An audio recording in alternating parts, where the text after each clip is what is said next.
Welcome to bilingual e-lecturers for Diploma Mechanical Engineering students. Subject Heat Power Engineering, Unit number 4, Chapter number 2. Already discussed about constant volume process, constant pressure process, constant temperature process. Next topic is hyperbolic process.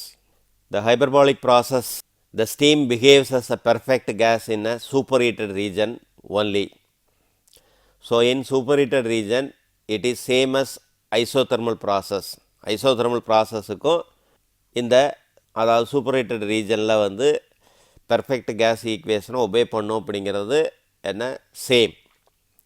இப்போ அதுக்கு வந்து என்ன temperature entropy diagram DS diagram போட்டோம் அப்படின்னா இதுக்கு முன்னாடி நம்ம என்ன பார்த்தோம் அப்படின்னா இது வெட் ரீஜன்னு சொன்னோம், இது சூப்பர்ஹீட்டட் ரீஜன்.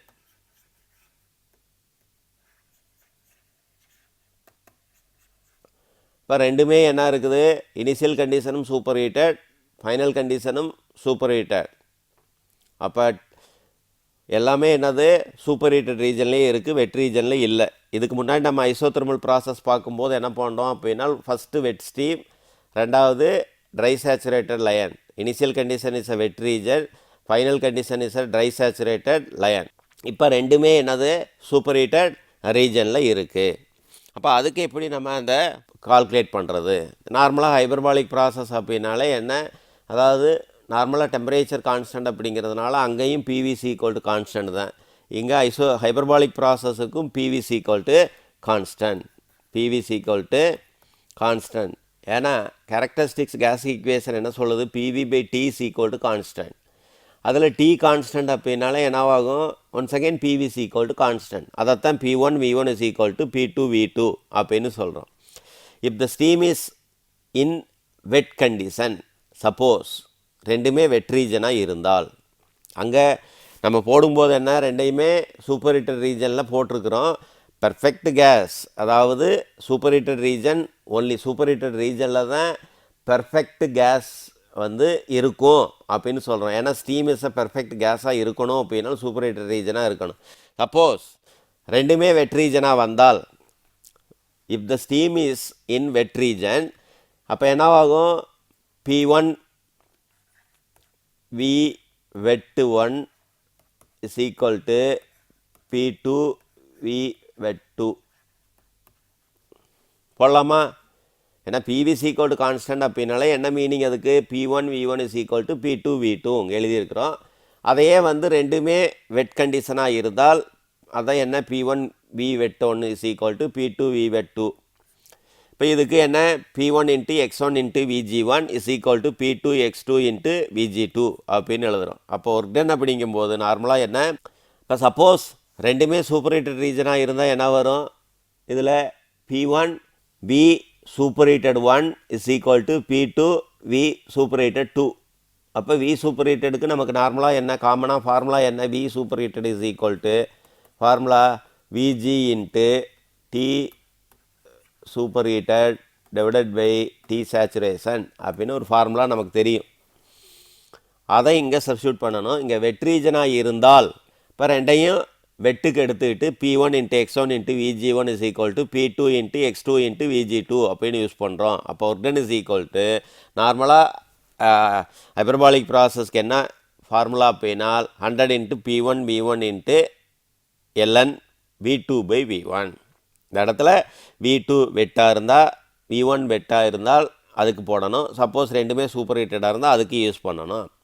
அடுத்து ஹீட் ட்ரான்ஸ்ஃபர்மர் எடுத்தோம் அப்படின்னால் Q இஸ் ஈக்குவல் டு அதாவது W plus del U, W plus del U. இந்த இடத்துல என்னவாகும், W ப்ளஸ் டெல்யூ அப்படிங்கிறத common first law of thermodynamics, Q is equal to H2 minus H1. ஏன்னா இந்த இடத்துல என்னவாகும், ஒர்க் டன் வந்து இங்கேயே வந்துருச்சு, அதனால் வந்து H2 minus H1 plus W அப்படிங்கிறதோட நிப்பாட்டி இருக்கும். இதில் initial and final condition problem போடும் பொழுது தான் அது வெட் ரீஜனா சூப்பர் ஹீட்டட் ரீஜனா ட்ரை ரீஜனா அப்படிங்கிறது நமக்கு தெரியும். அப்போ அதுக்கு தகுந்த மாதிரி அந்தந்த கரஸ்பாண்டிங்கான ஃபார்முலாஸை யூஸ் பண்ணிக்கிறணும், அது இம்பார்ட்டன்ட். அடுத்தது next process isentropic process or reversible adiabatic process or constant entropy process. இதுக்கு பேர் என்னது, இன்னொரு பேர் இதெல்லாம் நம்ம ஃபஸ்ட்டு யூனிட்லேயே பார்த்துருக்கோம். கான்ஸ்டன்ட் என்ட்ராபி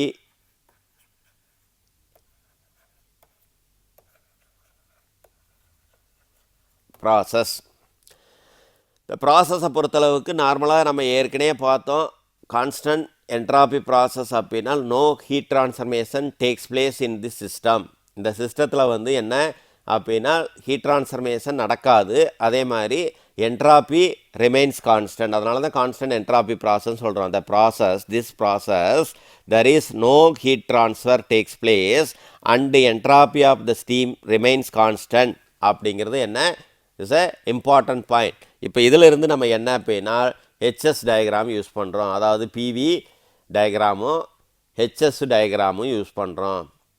அதாவது என்தால்பி வர்சஸ் என்ட்ராபி டயக்ராம். இது நம்ம ஏற்கனவே பார்த்துருக்குறோம். என்தால்பி வர்சஸ் என்ட்ராபி டயக்ராம் அப்படிங்கிறத அப்போயே பார்த்தோம். இந்த கர்வ் லைன்லாம் போட்டுட்டு இதுக்கு முன்னாடி நான் எக்ஸ்பிளைன் பண்ணியிருக்கிறேன்.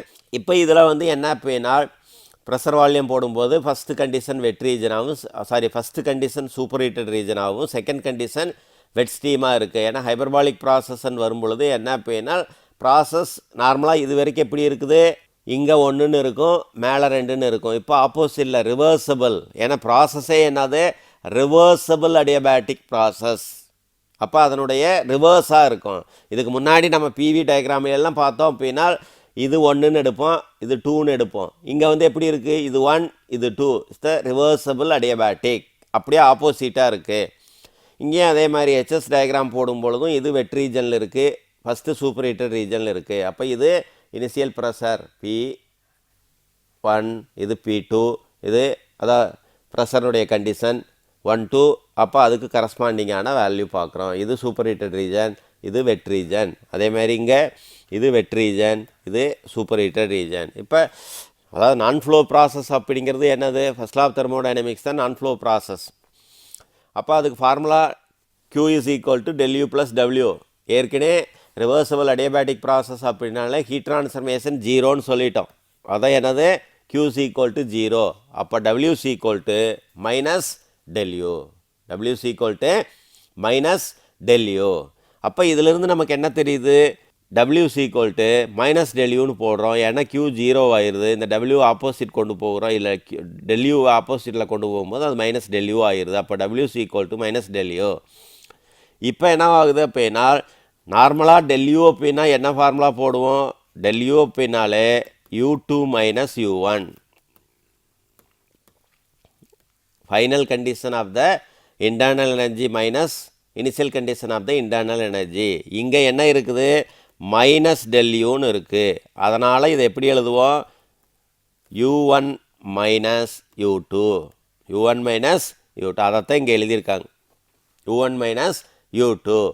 ஏன்னா இது எப்படி இங்கே மட்டும் இதில் இந்த ஒரு ப்ராசஸில் மட்டும் del Uவை பொறுத்தளவுக்கு U1 மைனஸ் U2ன்னு வரும். மற்ற ப்ராசஸில் எப்படி இருக்கும், U2 மைனஸ் U1ன்னு இருக்கும்.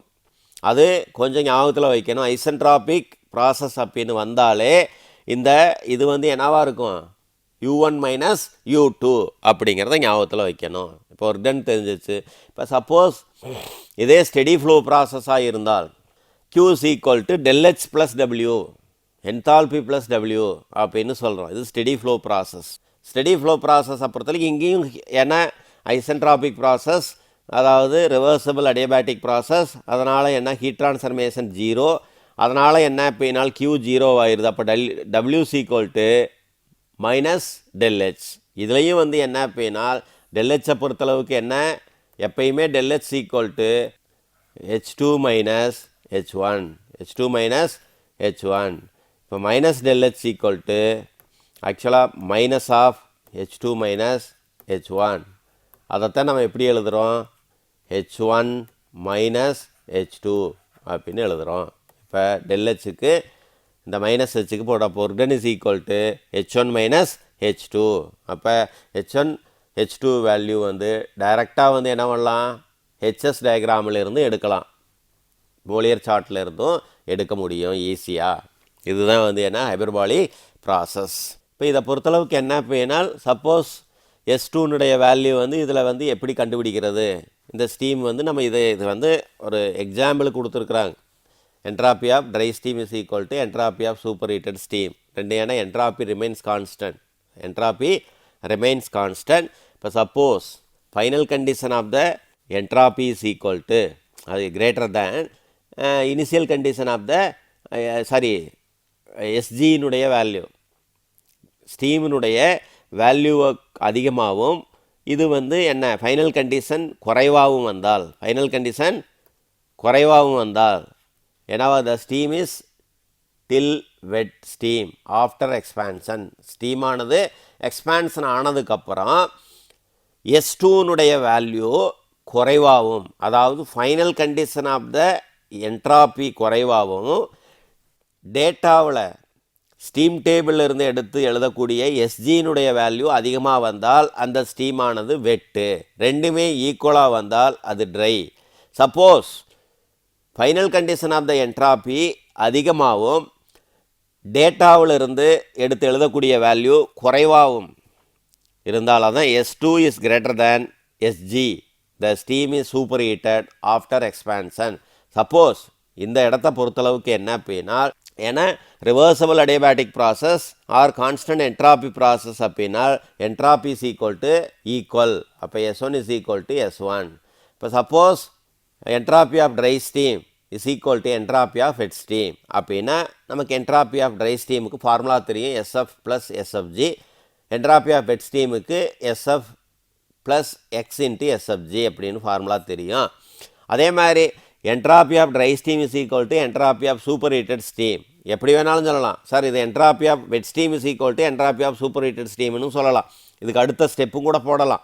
இப்போ இங்கே dry steam is equal to super heated steam of என்ட்ராபின்னு சொல்கிறோம். இப்போ ட்ரை ஸ்டீம் அப்படிங்கிறது என்னது SG. Entropy of super heated ஸ்டீமுக்கு ஃபார்முலா என்ன, SG plus CPS into LN T super heated divided by TS.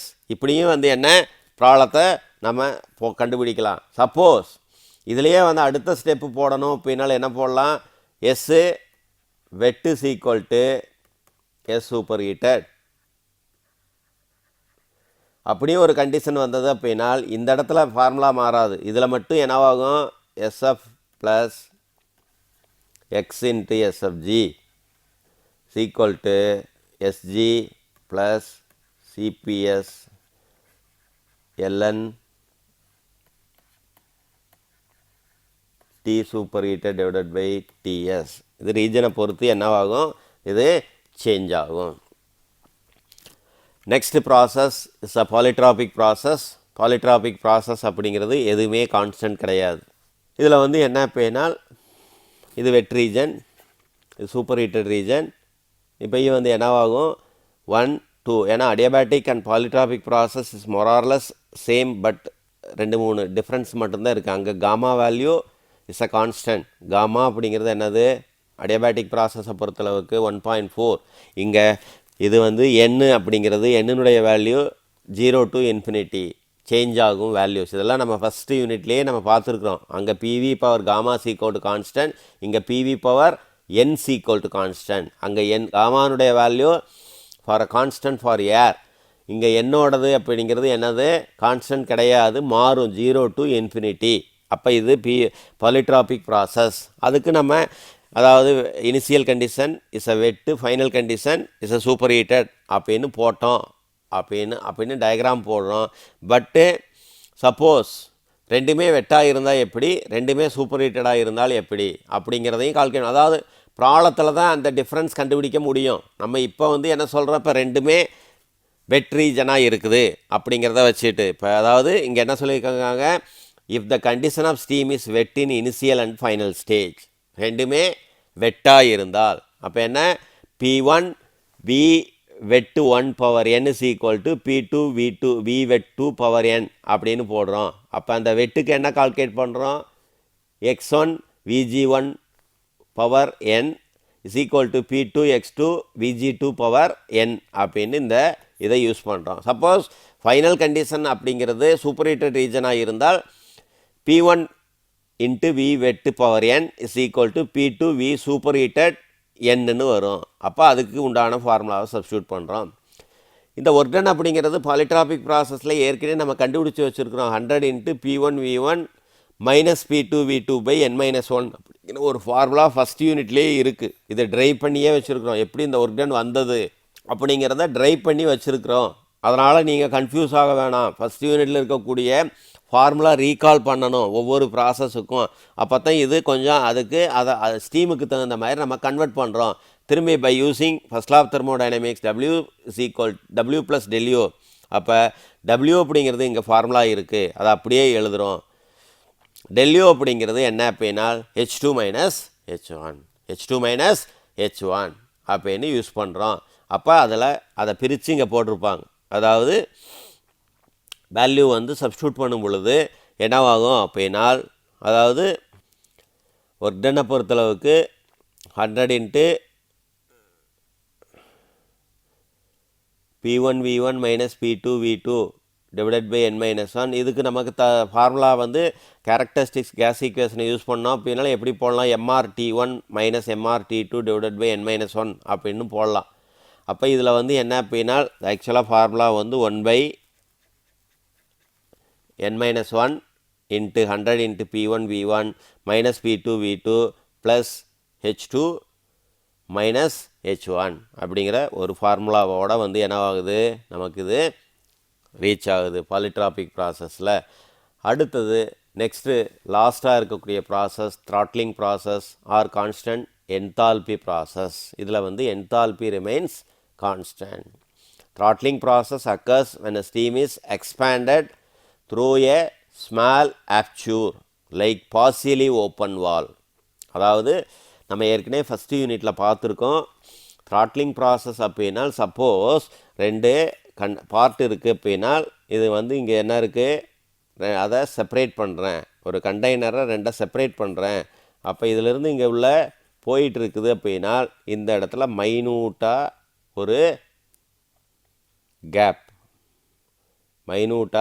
ஒரு கேப்பை கொடுக்குறோம். இது வழியாக அதைத்தான் என்ன சொல்கிறாங்க, when a steam is expanded through a small aperture, that means small valve. அப்போ அதான் என்ன, அந்த வால்வை கூட என்ன பார்சியலி ஓப்பன்டு வால்வ். இந்த ஸ்மால் ஆப்ச்சூரை கூட என்ன பண்ணுறாங்க, ரொம்ப குறைவாக ஓப்பன் பண்ணணும், ஃபுல்லாக ஓப்பன் பண்ணக்கூடாது அந்த வால்வை. இங்கே இருக்கக்கூடிய ஒரு வால்வை ஃபுல்லாக ஓப்பன் பண்ணாமல் அதே ஏற்கனவே ஒரு நாசில் ஃபிக்ஸ் பண்ணியிருக்கோம் அப்படின்னா அந்த நாசிலை வந்து என்ன பண்ணணும், ஃபுல் ஓப்பனில் இருக்கக்கூடாது, கம்மியாக ஓப்பன் பண்ணணும். அதான் என்ன பார்சியலி ஓப்பன்ட் வால்வ். இப்போ இந்த ப்ராசஸில் என்ன நடக்கும், no work is done, no heat is transferred and there is no change in enthalpy. The process is represented at TS and HS diagram. இதில் எல்லாமே 0 தான். ஃப்ரீ எக்ஸ்பேன்ஷன் ப்ராசஸ் அப்படின்னால என்ன, அது நமக்கு இங்கே கிடையாது. ஃபஸ்ட் யூனிட்டில் நான் நடத்தியிருக்கிறேன். த்ராட்லிங் ப்ராசஸுக்கும் ஃப்ரீ எக்ஸ்பேன்ஷன் ப்ராசஸுக்கும் என்ன டிஃப்ரெண்ட் அப்படின்னா அங்கே வந்து valve is fully open, suddenly open. இங்கே அதே இதை வந்து சடனாக ஓப்பன் பண்ணும்போது என்ன நடக்காது, ஒர்க் டன் நடக்காது, ஹீட் ட்ரான்ஸ்ஃபர்மேஷன் நடக்காது, சேஞ்ச் இன் என்தால்பி நடக்காது, எதுவுமே நடக்காது. மைனூட்டாக ஓப்பன் பண்ணி பார்சியலாக ஓப்பன் பண்ணும்போது எதுவுமே நடக்காது, எல்லாமே இஸ் 0. அப்போ அது த்ராட்லிங் ப்ராசஸுக்கும் ஃப்ரீ எக்ஸ்பேன்ஷன் ப்ராசஸுக்கும் என்ன அப்படிங்கிறத அதில் பார்த்தோம். இதில் ஃப்ரீ எக்ஸ்பேன்ஷன் ப்ராசஸ் கிடையாது. த்ராட்லிங் ப்ராசஸ் அப்படிங்கிறது கான்ஸ்டன்ட் என்தால்பி ப்ராசஸ். ஸ்டீம் வந்து எக்ஸ்பேண்ட் ஆகுது, ஸ்மாலர் ஆரிஃபைஸ் அல்லது ஸ்மால் ஆப்ச்சூர் அது மூலமாக போகும் பொழுது no work done, no heat transformation, no change in enthalpy அப்படி இருக்கும். அப்போ அதுக்கு வந்து த்ராட்லிங் ப்ராசஸ் போடும்போது என்தால்பி ஆஃப் பிஃபோர் த்ராட்லிங் எப்படி இருக்கும், என்தால்பி ஆஃப் ஆஃப்டர் த்ராட்லிங் எப்படி இருக்கும், H1 = H2. இந்த இடத்துல H1 = H2. அப்போ டிஎஸ் டயக்ராமும் ஹெச்எஸ் டயக்ராம் போட்டோம் அப்படின்னா சப்போஸ் இது த்ராட்லிங் ஆகிறதுக்கு முன்னாடி பார்த்தோம் அப்படின்னால எப்படி இருக்கும், வெட் ரீஜனுக்குள்ளேயே இருக்கும். த்ராட்லிங் ஆனதுக்கப்புறம் அது என்னவா மாறும், சூப்பர் ஹீட்டட் ரீஜனுக்கு போகுது. இங்கே தான் 1 - 2 அப்படின்னு கொடுத்துருக்காங்க. இந்த ஒரு பாயிண்ட்டும் இந்த ஒரு பாயிண்ட். அதே மாதிரி தான் இங்கே என்னவாகும்,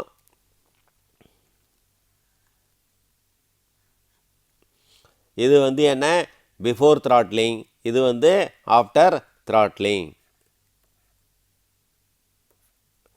இப்போ இதில் வந்து என்னவாகுது, த்ராட்லிங்க்கு முன்னாடி எப்படி இருக்குது, எல்லாமே வெட் ரீஜனுக்குள்ளே தான் இருக்குது, இதுவும் வெட் ரீஜனுக்குள்ளே தான் இருக்குது, இதுவும் வெட் ரீஜனுக்குள்ளே தான் இருக்குது. ஆனால் இங்கே என்னவாகுது, சேஞ்ச் ஆகுது என்தால்பி. அதாவது என்னவாகுது, த்ராட்லிங் பண்ணதுக்கப்புறம், த்ராட்லிங் ப்ராசஸ் கம்ப்ளீட் ஆனதுக்கப்புறம் அது ரீஜனுக்கு, சூப்பர் ஹீட்டட் ரீஜனுக்கு மாறுது, சேஞ்ச் ஆகுது. ஏன்னா இது சூப்பர் ஹீட்டட் ரீஜன், இது வெட் ரீஜன், இங்கே இது வெட் ரீஜன், இது சூப்பர் ஹீட்டட் ரீஜன். அப்படி என்ன ப்ராப்ளம்ஸ் சேஞ்ச் ஆகுது. இப்போ நம்ம வந்து என்ன அப்படின்னா initial and final condition of the steam அப்படின்னு போட்டோம் அப்படின்னா, ரெண்டையும் வெட்டுன்னு எடுத்தோம் அப்படின்னா H wet 1 is equal to H wet 2.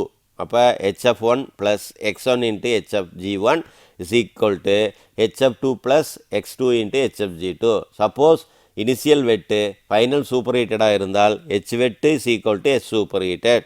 அப்போ formula HF1 plus X1 into HFG1 is equal to HG plus CPS into T soup minus TS. இதெல்லாமே என்ன, 4th யூனிட்டில் ஃபஸ்ட்டு சாப்டர்லேயே நம்ம ஹெச் வெட்டு, ஹெச் சூப்பர் ஹீட்டட் அப்படின்னா என்னென்னு பார்த்துருக்குறோம். அந்த ஃபார்முலாவை பேஸ் பண்ணி இதையெல்லாம் நம்ம பார்க்குறோம். இது ப்ராப்ளம் போடும் பொழுது தான் நமக்கு என்ன அப்படின்னா அந்த ரீஜன்ஸ் என்னென்ன அப்படிங்கிறத நம்ம ஐடென்டிஃபை பண்ண முடியும்.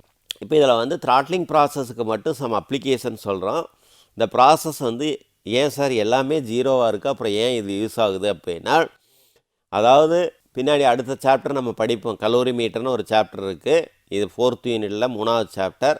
அந்த கலோரி மீட்டரில் ட்ரைனஸ் ஃப்ராக்ஷன் கால்குலேட் பண்ணுறதுக்கு இந்த த்ராட்லிங் ப்ராசஸ் யூஸ் ஆகுது. அதான் first point, to find out the dryness fraction of wet steam in throttling calorimeter. Throttling கலோரி மீட்டரில் வெட் ஸ்டீமில் இருக்கக்கூடிய ட்ரைனஸ் ஃப்ராக்ஷனை கால்குலேட் பண்ணுறதுக்கு த்ராட்லிங் ப்ராசஸ் யூஸ் ஆகுது. அது நம்ம த்ராட்லிங் கலோரி மீட்டர் நான் படிக்கும் பொழுது நமக்கு தெரியும். அடுத்து, to reduce pressure and temperature of the liquid refrigerant in refrigeration units. Refrigeration யூனிட்ஸில் யூஸ் பண்ணக்கூடிய ரெஃப்ரிஜரண்ட், லிக்விட் ரெஃப்ரிஜரண்ட்னு இருக்குது. நம்ம பின்னாடி அதை வந்து நீங்கள் அடுத்த செமஸ்டரில் ஒரு ரெஃப்ரிஜரேஷன் அப்படிங்கிற ஒரு டாப்பிக்கில் நம்ம படிப்போம். ரெஃப்ரிஜரேஷன்னா என்ன, ஆல்மோஸ்ட் எல்லாருக்கும் தெரியும். ரெஃப்ரிஜரேஷன் இஸ் நம்ம வீட்டிலே இருக்கக்கூடிய ரெஃப்ரிஜரேஷன். அதுக்கு ஒரு சப்ஸ்டன்ஸ் யூஸ் பண்ணுவோம். அந்த சப்ஸ்டன்ஸுக்கு பேர் தான் என்ன, ரெஃப்ரிஜரண்ட். அந்த ரெஃப்ரிஜரண்ட் அப்படிங்கிறது என்ன அப்படின்னா கார்பன் டை ஆக்சைடு இருக்குது, அப்புறம் ஃப்ரியான் குரூப்ஸ் இருக்குது, வேப்பர் சிஸ்டம்ஸ் இருக்குது. இதில் எல்லாமே பார்த்தோம் அப்படின்னா ஃப்ரியான் குரூப்ஸ் அதான் என்னது, லிக்விட் ரெஃப்ரிஜரண்ட்ஸ். அந்த ரெஃப்ரிஜரண்ட்டோட ப்ரெஷர் டெம்பரேச்சரை ரெடியூஸ் பண்ணுறதுக்கு இந்த ப்ராசஸ் யூஸ் ஆகுது. அதான் என்ன, to reduce pressure and temperature of the liquid refrigerant in refrigeration unit. அடுத்தது third, to control the speed of the engine or turbine by partially opening the valve. டர்பைன்லேயோ இன்ஜின்லேயோ வால்வை பார்சியலாக ஓப்பன் பண்ணும் பொழுது அந்த ஸ்பீடை கண்ட்ரோல் பண்ணுறதுக்கு யூஸ் ஆகுது. அடுத்த, ஃபார் த்ராட்லிங் ப்ராசஸ், அதாவது H wet is equal to H super heated or H dry, எப்படி வேணாலும் போடலாம். அடுத்தது, enthalpy calculated without a steam table. Steam table இல்லாமல் என்தால்பியை கால்குலேட் பண்ண முடியும். சார்ட்டை யூஸ் பண்ணி டைரெக்டாக கால்குலேட் பண்ணுறதுக்கும் த்ராட்லிங் ப்ராசஸ் யூஸ் ஆகும். ஏன்னா அதுவும் ஒரு யூசஸ் தான், வெரி இம்பார்ட்டன்ட் யூசஸ். த்ராட்லிங் என்தால்பியை calculated without steam table, steam table இல்லாமல் என்தால்பியை கால்குலேட் பண்ணுறதுக்கு த்ராட்லிங் ப்ராசஸ் யூஸ் ஆகும். Once again is repeated. 5 points. First, to find out the dryness fraction of wet steam in throttling calorimeter. Second, to reduce pressure and temperature of the liquid refrigerant in refrigeration units. Third one, to control the speed of the engine or turbine by partially open the valve. Fourth one, for throttling process H wet is equal to H dry or H dry superheated. Last one, enthalpy calculated without a steam table. அப்படிங்கிறது throttling process-னுடைய applications. இதை வந்து என்ன consolidated பண்ணி நமக்கு ஒரு formula கொடுக்குறோம் அப்படின்னா, இப்போ வந்து என்ன அப்படின்னா ஒவ்வொரு ப்ராசஸுக்கும் நம்ம என்ன அப்படின்னா ஒரு ஈக்குவேஷனை சொல்கிறோம் அப்படின்னா அதுக்கு எப்படி கால்குலேட் பண்ணுறது, ஒர்க் டன் எப்படி கால்குலேட் பண்ணுறது, ஹீட் ட்ரான்ஸ்ஃபர்மேஷன் கால்குலேட் பண்ணுறது எப்படி அப்படிங்கிறதெல்லாம் நம்ம பார்க்குறோம். First equation to find final condition of steam, இதெல்லாம் நம்ம படிச்சிருக்கிறோம். இதை கன்சால்டேட் பண்ணியிருக்குது, அவ்வளோதான். கான்ஸ்டன்ட் வால்யூம்னா வால்யூம் ரிமைன்ஸ் கான்ஸ்டன்ட். அதனால் ரெண்டுமே வந்து என்னது வெட் ரீஜனாக இருந்தால் எப்படி, V wet is equal to V wet 1 is equal to V wet 2. V wet 1 is equal to V wet 2, அதைத்தான் என்ன x1 into Vg1 is equal to x2 into Vg2 அப்படின்னு சொல்கிறாங்க. ஆர் அது V wet is equal to V super heated அப்படி வேணாலும் இருக்கலாம். இது மொரார்லஸ் அந்தந்த ப்ராப்ளத்துக்கு ஏற்ற மாதிரி இது சேஞ்ச் ஆகும். கான்ஸ்டன்ட் ப்ரெஷரை பொறுத்தளவுக்கு என்ன அப்படின்னா wet is equal to super heated, அதாவது கான்ஸ்டன்ட் வால்யூமும் கான்ஸ்டன்ட் ப்ரெஷரும் மொரார்லஸ் சேம். அங்கே வந்து இங்கே ரெண்டுமே இருக்குது, ரெண்டு வெட்டாகவும் இருக்கலாம், ஒன்று வெட்டு ஒன்று சூப்பர் ஹீட்டடாக இருக்கலாம். இங்கே வந்து ஒன்று வெட்டு இன்னொன்று சூப்பர் ஹீட்டட், கண்டிப்பாக அப்படி தான் இருக்கணும் அப்படிங்கிற மாதிரி சொல்கிறோம். அப்புறம் கான்ஸ்டன்ட் டெம்பரேச்சர் ப்ராசஸ் அப்படின்னால என்னது, அதாவது நம்ம எவாப்ரேஷன் ஆகும்போது அது வெட் ரீஜன் மட்டும்தான் இருக்குது, சூப்பர் ஹீட்டட் ரீஜனுக்கு போகாது. அப்படிங்கிறதுனால என்ன சொல்கிறோம், அதை வி வெட்டு ஈக்குவல் டு வி ட்ரைன்னு சொல்கிறோம். சரிங்களா? இங்கே இதுக்கு முன்னாடி என்ன, ஃபஸ்ட்டு கான்ஸ்டன்ட் வால்யூத்துக்கு ரெண்டுமே வெட்டாக இருக்கலாம், அல்லது ஒன் வெட்டு அல்லது ஒன் சூப்பர் ஹீட்டட், ரெண்டும் இருக்கலாம். கான்ஸ்டன்ட் ப்ரெஷரை பொறுத்தளவுக்கு கண்டிப்பாக ஒரு வெட் ரீஜனில் இருக்கணும், இன்னொன்று சூப்பர் ஹீட்டட் ரீஜனில் இருக்கணும். அடுத்து கான்ஸ்டன்ட் டெம்பரேச்சரை பொறுத்தளவுக்கு ஒன்று வெட் ரீஜன், இன்னொன்று ட்ரை ரீஜன். ஹைபர்பாலிக் ப்ராசஸை பொறுத்தளவுக்கு ரெண்டுமே வெட் ரீஜனாக இருக்கலாம், அல்லது ரெண்டுமே சூப்பர் ஹீட்டட் ரீஜனாக இருக்கலாம். ஆனால் அதை வந்து இங்கே நம்ம தியரியில் படிக்கும்போது சொன்னால், இங்கே ப்ராப்ளத்துக்கு தகுந்த மாதிரி அது சேஞ்ச் ஆகும். அடுத்தது பாலிட்ராபிக் ப்ராசஸை பொறுத்தளவுக்கு ரெண்டுமே வெட் ரீஜன். இதுலேயும் வந்து என்னவாகும், மாற முடியாதுன்னு ஒன்றுமே கிடையாது. அப்போ பாலிட்ராபிக் ப்ராசஸை பொறுத்தளவுக்கு அது ஐசென்ட்ராபிக் ஆர் ரிவர்சபிள் அடியாபேட்டிக் ப்ராசஸை பொறுத்தளவுக்கு என்ட்ராப்பி ரிமைன்ஸ் கான்ஸ்டன்ட், அதனால் S wet equal to S super heated, ரெண்டு ரீஜன்னு சொல்கிறோம். அடுத்து த்ராட்டிங் ப்ராசஸை பொறுத்தளவுக்கு அதுவும் என்ன, initial condition is wet, final condition is super heated region. இப்போ இந்த மாதிரி என்ன அப்படின்னா ஒவ்வொன்றுக்கும் வந்து என்ன, நம்ம ப்ராப்ளம் போடும் பொழுது கான்ஸ்டன்ட் வால்யூத்துக்கு அடுத்தது ஒர்க் டனுக்கு போகலாம். கான்ஸ்டன்ட் வால்யூம் பொறுத்தளவுக்கு ஒர்க் டன் இஸ் 0. கான்ஸ்டன்ட் ப்ரெஷருக்கும் கான்ஸ்டன்ட் டெம்பரேச்சருக்கும் ஒர்க் டனுக்கும் ஒரே formula, 100 into P into V2 minus V1. இங்கேயும் 100 into P into V2 minus V1. அடுத்தது ஹைபர்பாலிக் ப்ராசஸ் அப்படின்னா 100 into P1 V1 into ln V2 by V1. இது நார்மலாக வந்து என்ன அப்படின்னா நம்ம ஃபஸ்ட் யூனிட்டுடைய ஃபார்முலா மாதிரியே தான் இருக்கும். இங்கே 100ன்னு வரும், ஏன்னா அங்கே பாரில் யூனிட் ப்ரெஷரை சப்ஸ்டியூட் பண்ணுவோம், கிலோ நியூட்டனில் சப்ஸ்டியூட் பண்ணுவோம். இங்கே கிலோ நியூட்டனில் மட்டும்தான் போடுவோம், அதனால் பாரில் தான் கொடுத்துருப்பாங்க. அதை கன்வெர்ட் பண்ணுறதுக்காக வேண்டி 100ன்னு போட்டிருக்கிறோம். அப்படின்னு இனிஷியலாகவே நான் சொல்லிட்டேன், இது ஃபார்முலா கிடையாது, யூனிட் கன்வெர்ட். நீங்கள் குழப்பாமல் இருக்கிறதுக்காக வேண்டி ஃபார்முலாவிலேயே 100ன்னு கொடுத்துட்டாங்க. அடுத்தது வந்து என்ன பேனல், பாலிட்ராபிக் ப்ராசஸை பொறுத்தளவுக்கு 100 into P1 V1 into P2 V2 by n-1 அப்படிங்கிறது அடுத்த ஃபார்முலா. அடுத்தது ஐசென்ட்ராபிக் அடியாபேட்டிக் ப்ராசஸ் அப்படின்னால் ஸ்டெடி ஃப்ளோவை பொறுத்தளவுக்கு ஒரு டனுக்கு H1 மைனஸ் H2, நான் ஸ்டெடி ஃப்ளோ ப்ராசஸாக இருந்தால் U1 மைனஸ் U2. காமாவுடைய வேல்யூ வந்து கண்டிப்பாக வந்து மாறும், அல்லது 100 into P1 V1 minus P2 V2 by gamma minus 1 இதையும் போடலாம். ஃபஸ்ட் யூனிட்டுடைய ஃபார்முலா எல்லாமே நமக்கு ரீகால் ஆகணும், அந்த 5 ப்ராசஸுக்கும் உண்டான ஃபார்முலா நமக்கு ரீகால் ஆகணும். அடுத்தது இங்கே வந்து என்ன பேனால் த்ராட்லிங் ப்ராசஸை பொறுத்தளவுக்கு ஒர்க் டன் 0, ஏன்னா அதுக்கு ஹீட் ட்ரான்ஸ்ஃபர்மேஷன் 0, எல்லாமே 0. கண்டிஷன் மட்டும்தான் என்னவாக இருக்கும் சொல்லியிருக்கோம், ஒன்று வெட் ரீஜன் இன்னொன்று சூப்பர் ஹீட்டட் ரீஜன் அப்படின்னு சொல்கிறோம். அடுத்தது ஹீட் ட்ரான்ஸ்ஃபர்மேஷன் கண்டுபிடிக்கிறதுக்கு அதே சேம் டேட்டோ, கான்ஸ்டன்ட் வால்யூமாக இருந்தால் Q equal to U2 minus U1, constant ப்ரெஷராக இருந்தால் H2 மைனஸ் H1, கான்ஸ்டன்ட் டெம்பரேச்சராக இருந்தால் H2 மைனஸ் H1. அதே அடுத்தது அடியாபேட்டிக் ப்ராசஸாக இருந்தால் W plus U2 minus U1 or W plus H2 minus H1. Polytropic ப்ராசஸாக இருந்தால் W plus U2 minus U1. அடுத்தது இதுவும் வந்து என்னதாகும், இங்கே வந்து ஹீட் ட்ரான்ஸ்ஃபர்மேஷன் என்னவாயிரும், பாலிட்ராபிக் ப்ராசஸுக்கு 0, ஏன்னா இதில் 0. அடுத்தது த்ராட்லிங் ப்ராசஸுக்கும் 0. இது வரைக்கும் என்ன அப்படின்னால் 4th யூனிட்டினுடைய செகண்ட் சாப்டரில் இருக்கக்கூடிய எல்லா ப்ராசஸும் கம்ப்ளீட்டட். அதில் இருக்கக்கூடிய அதாவது அந்த ஃபார்முலாஸ் எல்லாம் எப்படி வந்தது அப்படிங்கிறத பார்த்துட்டோம். நெக்ஸ்ட்டு கிளாஸில் ப்ராப்ளம் பார்க்கலாம். தேங்க்யூ.